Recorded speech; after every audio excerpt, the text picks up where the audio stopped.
اور ایک سوال تھوڑا سا گمبھیر ہے حضرت کے، جیسے عام طور پہ ہماری مسجدوں میں جو مؤذن ہوتے ہیں، جو امام ہوتے ہیں، ان کی تنخواہیں بہت کم ہوتی ہے، بالکل، اور اس میں اتنا نہیں لگتا کہ اس ایسے دور میں، پرآشوب دور میں ان کا گزر بسر ہو پاتا ہوگا. جی.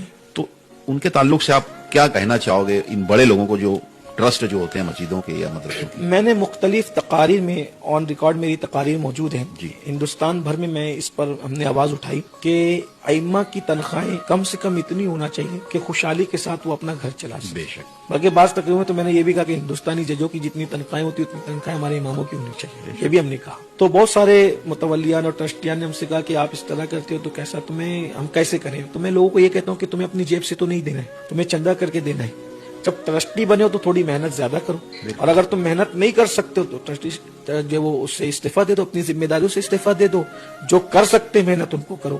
لیکن اس پر جو ہے نا میرے ذہن میں ایک پلان ہے جس پہ میں خود بھی عمل کرتا ہوں. میں لوگوں کو یہ کہتا ہوں کہ دیکھیے کہ ہماری قوم کو ہر بات 20-25 سال کے بعد سمجھ میں آتی ہے. ایسا نہیں ہوگا کہ اماموں کی تنخواہ بڑھاؤ تو وہ بڑھائیں گے نہیں، بلکہ کچھ لوگوں کو تو میں یہ دیکھتا ہوں کہ میرا تعلق اس فیلڈ سے ہے، شب قدر میں جو مسجد والے چندہ جمع کرتے ہیں نا، حافظ جی کے نام پہ جمع کرتے ہیں، امام اور مؤذن کے نام پہ جمع کرتے ہیں.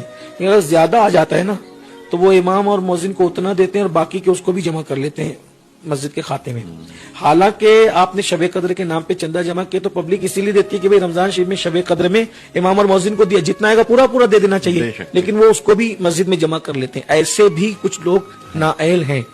تو ایسے لوگوں کے لیے تو مجھے یہ سمجھ میں آتا ہے کہ ہم ٹرسٹیوں کو تو پیغام دیں کہ تنخواہ بڑھاؤ بڑھاؤ بڑھاؤ. اگر وہ نہیں بڑھاتے ہیں تو جو مصلیان ہیں ان کو ہم نے ایک طریقہ بتایا کہ جیسے میں مسجد میں نماز کے لیے جا رہا ہوں، جمعہ کے لیے تو جانا ہی ہے، تو حسب حیثیت 50 روپیہ یا 100 روپیہ میں امام اور مؤذن کو مسافہ کرتے وقت تو ہاتھ میں دے دوں. بہت اچھا. اگر 500 لوگ جمعہ کی نماز کسی مسجد میں پڑھ رہے ہیں اور ایک ایک آدمی سے 100 روپیہ بھی اگر آپ پکڑ لیں تو 500 لوگوں میں کتنا ہو جاتا ہے؟ تو جتنی تنخواہ وہاں سے نہیں ملتی اتنا ان کو مسافے میں مل جائے گا.